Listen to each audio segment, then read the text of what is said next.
You have to really stay ahead, because as much as you can kind of really deal a lot of punishment to these bottom lanes, all of a sudden Rakan hits 6 and the jungler shows up and you get flashed on and you're both dead. Well, there goes your lead, right? So you do have to pay respect to that. But look at Keria. He was wrapping around, wanted to zone Gala off, so it's going to be at least one more plate going T1's way. It's going to be not only pushing Hong back and almost killing him, it's now a nearly 20 CS lead because of the CS being denied from Gala.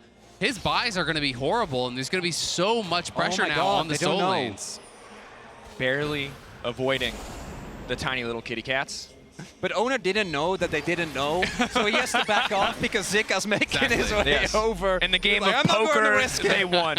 The bluff was successful, unintentionally so, but working nonetheless. As Owner's now going to back away. Yeah. The one strong point of the map right now is Zika on the top side, winning out in isolation. 83 CS to 69 now as Aatrox, going to catch a couple here under the tower, but weren't able to leverage his strength in the previous game. Went wrong pretty quickly. Have to imagine that he's learned from those mistakes.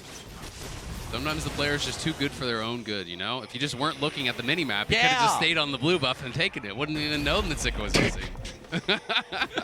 Suffering from success, man. Exactly. And we do now see this Herald being started up. T1 100% want to go in on this. Keria doesn't hit 6 just yet, though. Won't have the arrow available. Crucially. A lot of poke coming down from Scout. This is a must-win for T1. Zeus isn't here yet.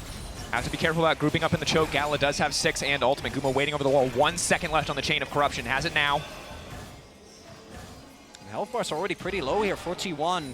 Look at Tarzan. He wants to get a really good angle for the Maokai ult. He's trying to set it up because Hong doesn't have 6, so he needs to be the one to start off that engage. They were hoping that T1 would overcommit in, use the Maokai ult to be able to set up that engage here from Hong.